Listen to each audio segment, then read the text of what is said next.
KT picked up the W. Thank you very much, gentlemen. CLG giving SKT a little bit of a mini heart attack. Also gave us here on the desk a mini heart attack when we watched all of that unfold. And that's where we've got to start. The fact that the way that this game began, it went a lot longer and was a lot closer than it probably should have been. It was a really disappointing opening, right? Like, Darshan has been giving up first blood in a lot of games, and there's a giant minion wave. Why is he trying to 1v1 bang up here? Yeah, and I always say, like, as the replay continues, and Afro actually put in a lot of work here, but then they overcommit to the play. Yeah, we missed the start where Afro had a really solid invade. Like, he puts blank behind, and then we have to question CLG's decision-making, because in a Nidalee versus Elise matchup, you already outpace. Afromood bought about 25-30 seconds that Xmithie could use to clean his entire jungle and then path to the top side, get the enemy jungle, and then help Darshan. Exactly. So all this pre-planning was there. It's like, no, we have to kill these guys right now or we lose the game. Because Xmithie started blue side. He could have cleared his red jungle and then done a late invade with a level advantage up there, and Darshan didn't have to give away the first blood. So, like, the level 1 theory at the very start of the theory was great. Fantastic. And then CLG made a bunch of mistakes. And I think that was just a microcosm for the whole game, because even in the draft phase, I loved the fact that CLG secured Soraka and Nidalee, because these two champions together ungate the healing of Soraka. She normally has to sacrifice health to heal people. Nidalee heals Soraka. Soraka gets to heal forever. So when they went into these late game team fights and hard engaged over and over again, they didn't have to. And it was a game of things that CLG didn't have to do. The pick and ban actually tells you a lot about this series. A lot of people say red side always as counter pick. Why are we even like putting Hui on blue side? But in a lot of these games, red side isn't being used anymore for a mid lane counter pick. So that argument kind of falls flat. In addition, it tells you the approach these teams want to take. We see the early Azir Ezreal pickup from SKT, very scaling. It's almost a race of like, you want to be passive? I can be more passive than you on next rotation. And that's why we end up playing the Soraka matchup. The cool thing I like what CLG did is also, I think what they did against TSM in the finals is they steal both Echo and Poppy when Maokai is banned, for example, and they pinch the top lane champion pool that way,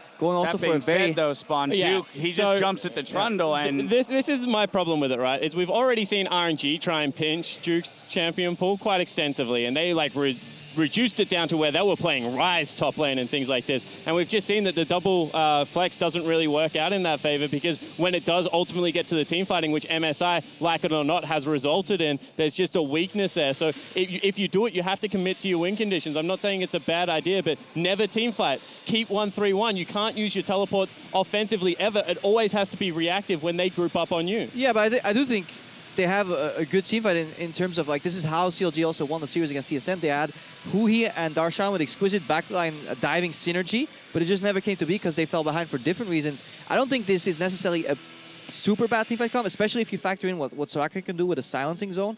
Like, these three things combined can just blow up a single target. CLG needs to synergize as well, because if they overreach once, have one bad teleport, as we see in one of the later fights too, then they get punished. All right, well, we'll get to that. I do want to take a look at the fight that may have given SKT that mini heart attack. As we see CLG on your screens right here, the question of mentality will also play in as well, Jab, when we get further into it. But this is the play that really kind of allowed CLG back in the game. Exactly. Vision denial to a flash stun on Faker against the wall, and then 2 kills. And because they had the limitless healing we talked about, they could very easily pull into Baron. And, like, that was the extension of after they'd already killed Faker once and got a couple kills at the Baron pit. So, like, the way CLG was clawing back in this game made a lot of people hopeful, I'd imagine, because they made so many mistakes in this first game. And I do wonder, like they were saying on the caster desk, whether or not this is one of those times where SKT kind of softballs a little bit in the first game, doesn't do the optimal strategy, plays a little sloppy, and then closes out. Because CLG's not going to feel good about all the mistakes they made. I really do think that play encapsulates why it's so hard to set up at MSI, because teams give you no chance to set up your vision the way they would in domestic tournaments right now. As soon as they see anyone enters that brush, they don't have actually much vision of the rest of the team, as you saw it there, but they just pull the trigger and go onto the mid lane and take out a key target. And I really think that, this is something that CLG learned off the RNG squad when they were punishing them on bot lane turret. If you can just go generate that first pick, like, the rest of the map then opens up and you can make the next step quite easily towards your game plan. And now we have to push forward to the final fight of the game, in which CLG does make another error. You talk about TPs and being able to set up those flanks. Well, here they are, Darshan TPing very far back into the river after Stixxay takes a huge amount of chunk at the beginning of this fight. He's desperately trying to clear this wave while CLG is setting up for a TP play anyways. Why don't you let the wave hit the tower? You want them to walk forward and bait them. He walks into 2 or 3 soldiers, and then Darshan is now exposed because the biggest counter to a flank is Nami ulti one way and then engage on the other side of the flank. Really well executed by SKT overall here, but if you look at how close the fight ends, that major mistake at the start, this could have been a good opening, a good fight for CLG, but they overstep a little bit too early. Decisiveness has been one of CLG's greatest strengths here, and they heavily decided to go in on that fight, but they needed to be able to pull back when Stixxay took 90% of his health, and Darshan's flank was spotted out by the pink ward that SKT had in their flanks. Like, that was an example of how SKT properly wards their flanks before a fight. The poke was great, and then the fact that CLG fully committed when they didn't have to was the game. Yeah, and I have to say, I liked and I enjoyed watching Wolf play Nami.